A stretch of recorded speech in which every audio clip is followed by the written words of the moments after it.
Hey, yo, so check out my new iPhone. Ugh. Like, I can make a movie on it. Like, it's so awesome. Check it out. But can you make a good movie on it? I don't give a okay, let me just preface this. I really think Tangerine gets a lot of, like, oh my god, whatever, because it's made on an iPhone 5. And people like to be like, oh, but they did all these modifications, blah, blah, blah, blah, blah. Okay, first of all, it's not the first fucking movie to be made on an iPhone. It's not the first feature-length movie to be made on an iPhone. And I've been seeing this trend in real movies, but also especially like as film students, we see these movies where a film cuts out a major part of production. They'll cut out cinematography, they'll cut out camera equipment, they'll cut out lighting, they'll cut out production design, they'll cut out sound design, they'll cut out acting sometimes. And sometimes they'll do all of these or some combination of these. And it's not genius unless you can make it good. Just the fact that you do it does not make you genius. You gotta make it good first. So until you present me with like a great movie that I actually like, I'm not gonna give a shit if you made it on your iPhone. If you make a great movie that I like and then you tell me, oh, it's made on an iPhone, I'll be like, oh, cool. What? The movie comes first. Yeah.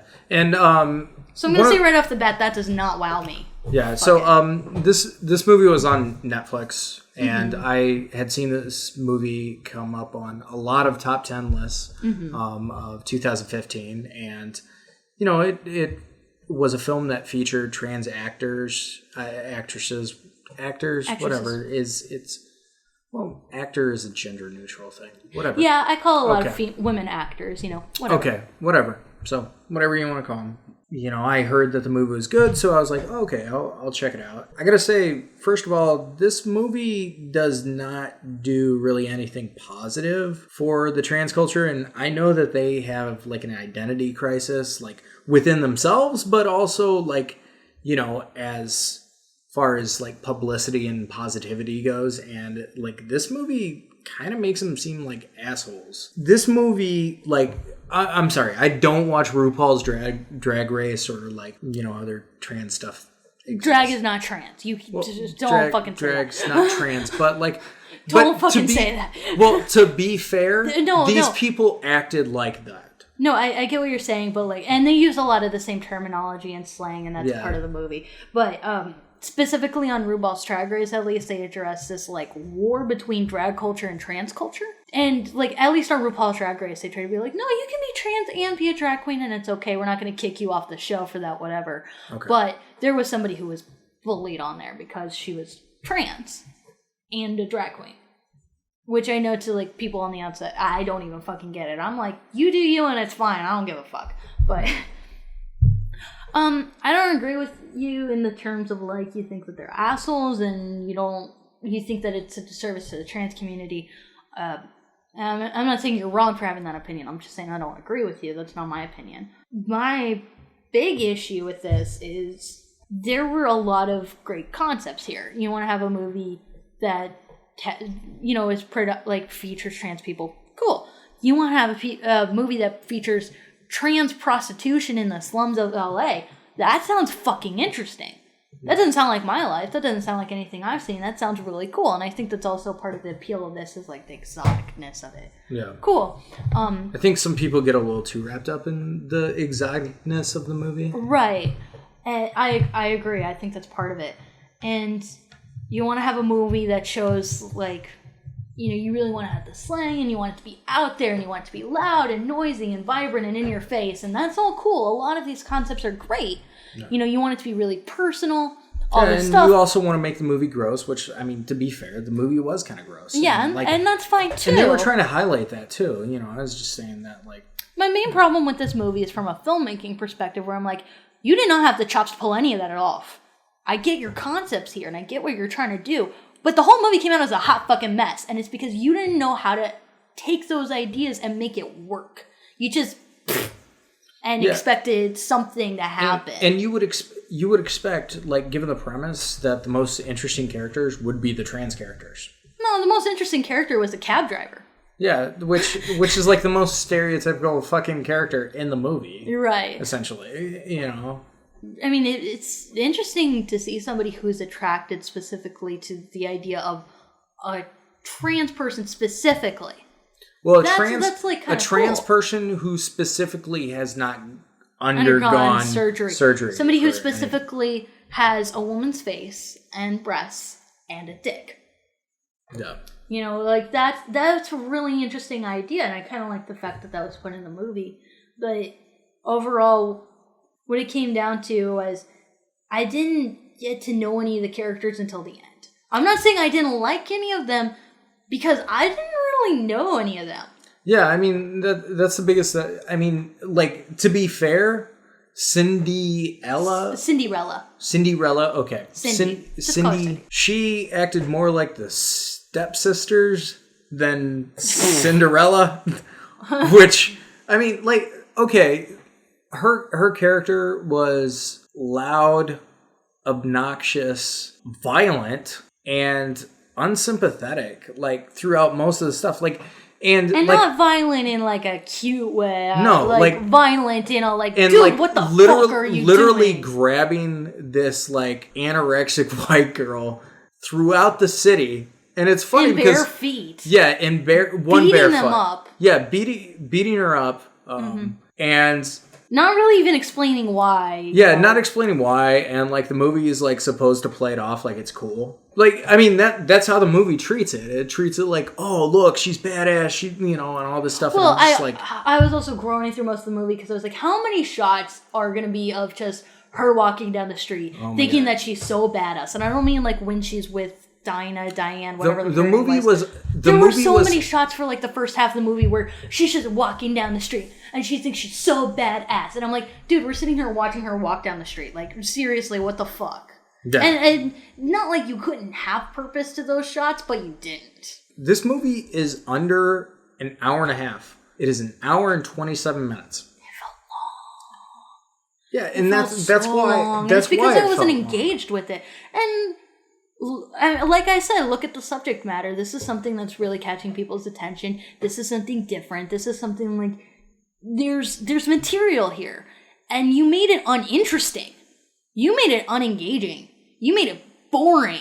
Like that. And also, like, with that premise, like, how do you make that boring? Right. And to be fair, this was something that started out really, really bad, and it got better as it went. By the end of it, there was, like, a couple things that were good about it, and a couple things that worked, and the last two scenes were the best part of the movie.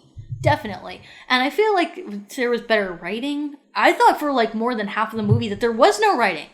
I thought this was all improvised. I thought that there was no script.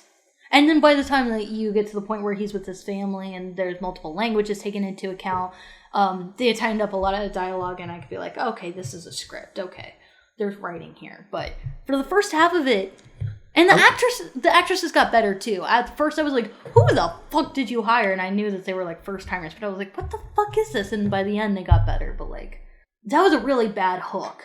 And also you tried to do this thing where you cut in all these different stories and you don't know what's going on, and you don't know, like, you can't just do that and expect it to be engaging. Like, we watched it right off the hills of We Need to Talk About Kevin, where I didn't know what the fuck was going on because it was so sporadic and cut together from all these different time periods, but there's skill to it. Like, you can't just do that and expect it to work. There's skill. And in We Need to Talk About Kevin, it worked. I didn't know what was going on, but I was paying attention. I was interested. And the first half of Tangerine was really bad, just in terms of that particular thing. And this isn't me being a film snob and being like, I mean, maybe this is me being a film snob, I don't know. But I'm like, it's not, oh, you need to have this to make a great film, and you need to have this to make a great film. I'm not saying you need to have fancy camera equipment. I'm not saying you need to be James Cameron and reinvent the fucking medium. But you gotta at least make it engaging. I just found out that this guy created Greg the Bunny. No! What? Yes. No! What? What? Well, he wrote several episodes. He wrote Dead Puppet Storage, Martian Serum 7 from Mars, which he also directed. Wait, what? And The God Pappy. Wait. And he was a character creator. Wait, there's something wrong with IMDb. Okay, I know War and the Ape is a spin-off show that happened, but I own the entire series of Greg the Bunny. And I don't recognize any of those episode names. Is there another season of Greg the Bunny I don't know about? Why don't I recognize any of these episode names? I own the whole series on DVD, so I know the episode titles. Oh. Did they reboot the series? Looks like it. What? Oh, yeah. Oh, it's got like a whole new cast. What the fuck? Okay, so he didn't even work on the one I know. To be somewhat fairish. This one has 19 episodes. Yeah. And they're all 12 minutes long. Okay, so to be fair, it's not even the Greg the Bunny that I know. But to be fair, it is still Greg the Bunny. No. I know, but like... Yeah. I mean, it could be. I don't know. No, that makes me really upset. I love Greg the Bunny. Fuck you. That was like in 2005. Is Greg the Bunny older than that? Yeah, it is. Okay. Yeah, it is. And I guarantee none of those episodes you're listing are episodes from the series. He worked on the original one, too. What on the original one? That just says he TV was a series. Okay, that doesn't count. Yeah, and that show's not, like... That's not great cinematography or anything. Yeah. Okay, but case in point, I'm not going to be like, oh, well, you need to be James Cameron and you need to invent your own camera in order to make a great film. I even have, like, a pretty low standard for films. I'm like, if I like it, cool, whatever. Usually, if you have story or characters, I will give you one or the other. Usually, if you have originality over quality, I'll give you that. But there was no investment. I couldn't get into this at all. And it's not as if, like, oh, well, you're alienated. Dude, this is what I grew up in. This is the environment I grew up in. Yeah, if anybody's gonna, like, relate or, you know... Right, like, when they're talking about, like, fish and tea and shit, like, I know what that means, you know? Because, you know, I did grow up in the LGBTQIA plus community. I did grow up with trans people. I did grow up in, like, seedy areas. I get this. I get this culture. And I don't see anything wrong with the culture. That's not my issue here. My issue is that this is a film that's named after a car air freshener. Like, for people who are like, oh, what does the title mean? Well, Alexandra gives the taxi driver a tangerine-scented car freshener after somebody vomits in his car. After two gay guys are, like, celebrating Christmas, and they, like, one of them pukes in the car, and he tries to clean it up, but it doesn't work so well.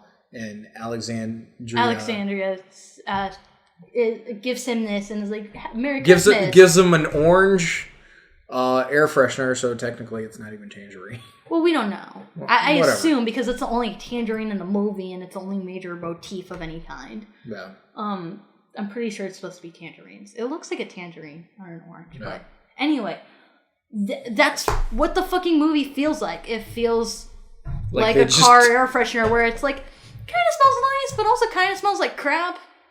Yeah. You know, like, it's not really something you like, but it's kind of there, and you're like, it's better than vomit in the backseat, but, like, meh. Yeah. And, like, the movie didn't know when to give, like, genuine character moments. Mm-hmm. And, like, so, like, everything at the end of the movie felt tacked on. Like, it felt like... Well, I felt like, not at the end tacked on. That was the only meat to the story. That was the best fucking part, was the last two scenes, and then it was over. Yeah, it was like, just when I was like, okay, I'm invested. Then the movie's over. Like, that's not a good movie. Yeah. You know, like, a good movie isn't two scenes and like, oh, look at what we can do with a fucking iPhone. Right. And part of it is I'm just like, you had ideas and you had concepts and you didn't actually develop anything that people can get out of it. Yeah. Like, what are you supposed to get out of it? Like, I don't think you're supposed to get an understanding of the trans community. I don't think you really get, like, oh, well, we're attached to these characters, any of them. Yeah. I don't think you're really supposed to be, like... understand, like, trans struggle or anything like that. I mean, right, because, like I said, it's the last getting two scenes. Getting piss thrown at you, which, you know, happens, like, right, you know, at the end. Yeah, like, that's the closest thing. And part of it is because people are yelling through it so much that it's just a hot mess. You can do that and make it work. Yeah. But they didn't do it in this case. And also, like, I do have a tendency when people start yelling, I shut off. Like, I'm just like, we're podcasters. Ha ha ha. Well, Ha ha ha. Cheap joke. yeah. But yeah, they're like people just yell at each other the whole time, and when but you we talk about see stuff like yeah, like we're not like yelling directly at people like fuck you, blah blah blah. Right, but like we yell at each other and we overlap, and that's what the movie is, and I get that. But like the whole thing where she's like chasing after her boyfriend we haven't met yet because she just got out of prison, and she found out that her boyfriend cheated on her, and her boyfriend's a pimp, and she's just going door to door to door and asking everyone, "Have you seen Chester? Have you seen Chester?" And they're just like, "Oh yeah, whatever." Like it's just like, what is this? It's kind of funny though, which I think the point is that she's like all mad that like her boyfriend cheated on her and had sex with somebody else when she is a prostitute. Well, right, and like if we could have gotten into that, because she talks about it, but like there's so much going on at once that you don't really into it. Like they try to talk about like the difference of that or whatever. Although I think like, okay, the whole thing with Alexandria fucking Chester and it's just once, and then they gloss over that, but it's like, why did you put that in to begin with? What the fuck? That's just really what it is. It's like, I understand the movie. This is one of those things where like Interstellar, where it's like somebody can be like, oh, but you don't understand this and this. No, I understand this. I understand all the plot points, and I understand all the character development, and I understand the ideas and the concepts, and you just didn't pull it together.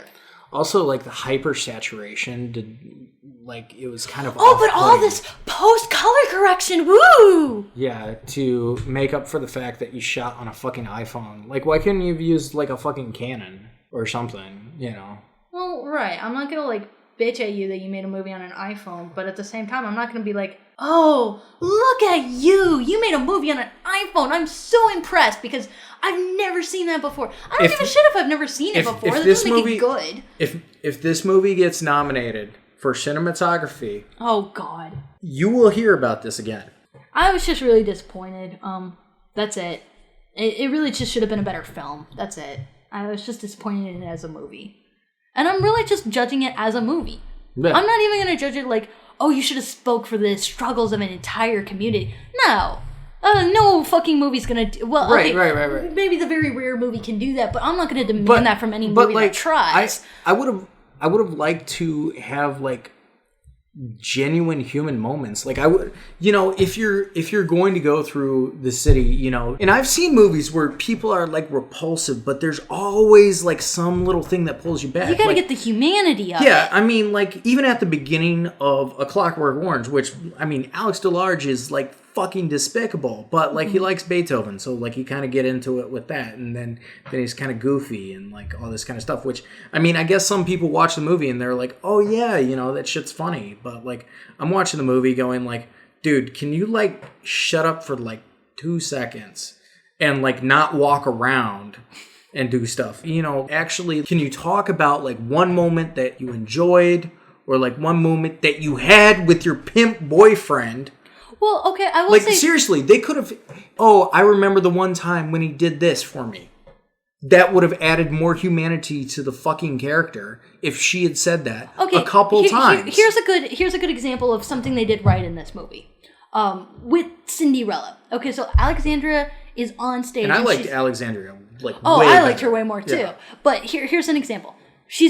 Alexandra's on stage and she's singing and she's doing her gig, and Cinderella has done all this stuff to like make it there because she's gonna be there for her friend, and she's sitting in the booth and she's like, oh, my friend, she's doing this thing and I'm here and I'm supporting her, and she's so fucked up out of her mind and so addicted that she gets up in the middle and goes to the bathroom to smoke more crack and miss out on what's going on. She wants to be there and support her friend, and she does it halfway, and then she has to kind of give up on it. I'm okay with that. That was cool. Yeah. I'm like, okay, I'm getting to know you. That is not a great thing about you. That's kind of a shitty thing about you. Yeah. But that's something. I can grab that. That's cool. I get that. That's actually something about you as a person. That's not you like, fucking, is she a fish? Is she a fish? Whatever, I'm just like, dude. Yeah, and you can have some of that. And you can't there was a hint of like another thing where like you found out that Alexandria actually paid to perform there. Oh yeah, and the chick was like making fun of her and just like, oh, that's so pathetic. But even that scene wasn't as good as the actual shot where she's slipping the doorman the money. Yeah, that part like was a lot better. That small moment like gave a little bit of character, and like I just wanted a little bit more of that sprinkled throughout the movie. Like, not just like put into the last half of the third act. Yeah, I mean, like the last half of the third act, it's like just push that like way earlier into the movie, and I would have liked the movie better. Part of it is like, there was a lot of pacing issues. It was just like boom, rah, rah, rah, rah, yeah, rah, and plus, rah, rah, rah. plus Okay, I now also, calm down. Oh, now you're kind of getting into it. Okay, movie's over. Plus, I also think that like I get it, like 80s synth is like a thing. No. There was only one time where the sound design actually works. Yeah, but one example in the whole film. There seemed to be moments where it was just like, hey, we're just going to throw some music on it and look at how awesome, blah blah blah, and it's like it's okay. I mean, like like it's not like outstanding. It's not like a great shot, and like also if you're gonna do that, like the shot should mean something other than like, oh, look at me, I'm the shit. Like, because you can do that once. But you can't do that over and over and over and over and over again. Yeah, like if you're going to do that over and over again, fucking clump it up and put it in a fucking montage or something. But even then, what's a montage of her walking really going to do? I mean, exactly. The only time where that sound design actually worked was their picks were like, what the fuck? And their placement was what the fuck. But she's standing there smoking a cigarette, and there's this classical music playing, and then she says, fuck this. And it changes into like her anthem music that she's really into, like this pumped up pop, whatever the fuck, and she walks off. Yeah. Conceptually, that was a good idea, and conceptually, that was a good moment, and I still don't think they really pulled it off, but I think most of the reason why they didn't pull it off was because they were trying so hard to do it and failing so many times before that moment, and you had that moment and it worked, and then you tried to do it again and again and again and again and again and again, and it never worked except for that once. But since you like did all this other shit that was convoluted and didn't work, it really detracted from when it did work. Right, and I also think like outside of the cinematography and everything, like I think people are also giving this movie a free pass because like this is the first movie about trans people that I know of that actually like starred trans people. I'm trying to think because I know for a fact that's not true. Because there was movie. Movie. You're right, because this has happened on TV shows. That's what I'm thinking of. This has happened on television a few times before. And yeah, I mean, I watched Orange is the New Black. Orange is the New Black, Transparent, and there's another... No, but is there actually a trans person in that show? Because that actor... Maybe not. I don't watch that show, that so maybe actor not. is not trans. But there's another situation I can think of. A Bond chick was played by a trans person. But I get what you mean where they weren't the stars. They weren't like the protagonist. Because I know of examples if it wasn't, almost 3 o'clock in the morning. But you're right. They were never front and center like this. I'm pretty sure that's not even true, but like mainstream. Like this is something heavily being talked about in like everywhere and on all these top 10 lists. It's just... I've heard people like talk on when they put it on top 10 lists like, oh, it's fun and it's vibrant and I really enjoy the characters, and I'm like, what about them do you enjoy? Yeah. As a person, what do you as a character, what do you enjoy besides the fact that they're trans prostitutes? That's interesting, but that's not a character. That's an occupation. Yeah. I mean, I don't. The trans is part of the identity. I know, but like yelling at a guy because you gave him a half handy because he was soft. I mean, that shit's funny. Like that was like, But you're laughing at her, not with her. You know what I mean? Like, and that was, and that's okay. You can have that and not be a shitty movie. But I'm not even saying this is a shitty movie. I wouldn't say it's that bad, but like, no, I mean, this is not top 10 material. It's all subjective. No, it's all subjective. I'm saying for me personally, this is not top 10 material. No way. Yeah, I mean, there have been a lot of movies like that. Like, we could have had a top 10 if we, like, agreed with, like, half the people, but... Right, but, I mean... And here's the thing, I'm really just judging it as a film. I'm judging this on the same criteria that I would judge any other movie. Mm. Because, just because it starts trans people doesn't mean I'm automatically going to like it. It doesn't. And between the two of us, if one of us is going to, it's going to be me. But... I don't know, I mean, like... I like movies with trans people, and Hedwig and the Angry Itch. No, I know you do. I'm not saying like, oh, you're bigoted or you don't understand. I'm just saying because you didn't grow up with that being a constant part of your life. You didn't grow up in that sort of surrounding like in this film like I did. So if one of us is going to like, no, you don't understand, it's probably going to be me. But even I'm just sitting there going like, you didn't pull it off. To be honest, like the way that I grew up, like these things just like started appearing. Like it was like, okay, you know, they're straight people. I mean, honestly, this is how I grew up. They're straight people. Okay, some people are not straight and like are into each other. Okay, I can deal with that. Whatever. And then it's like, oh, some people don't conform to their gender. Well, that's weird, but like, I'm trying to figure that out. So I'll try to figure that out. Okay. You know, so I'm still figuring that out. And then this person wants to be called, you know, whatsoever because like the gender binary or whatever. And it's like, okay, well, I'm trying to learn this. I'm trying to understand this. I'm trying to be like a nice person and like trying to understand them as a person. But if I don't understand them as a person, what do I call you?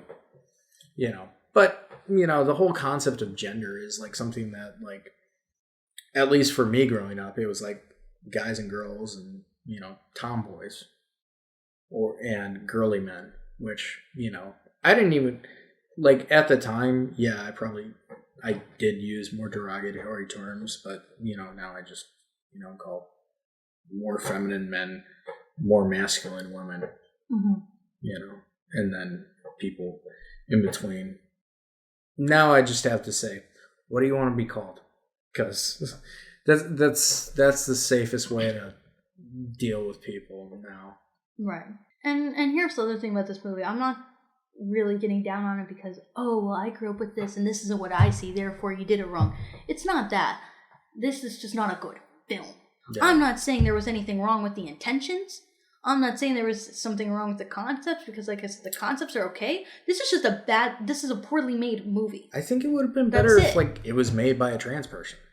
I think that might be a weakness in it. I mean, the actors can only bring so much. Especially first-time actors who've never done it before. Exactly. Yeah. That's really it. That's my biggest complaint. This is a badly made movie. And it's not because it's on an iPhone. It's not because, oh, you didn't have the equipment. It's not a badly made movie. It's just like... I think it is.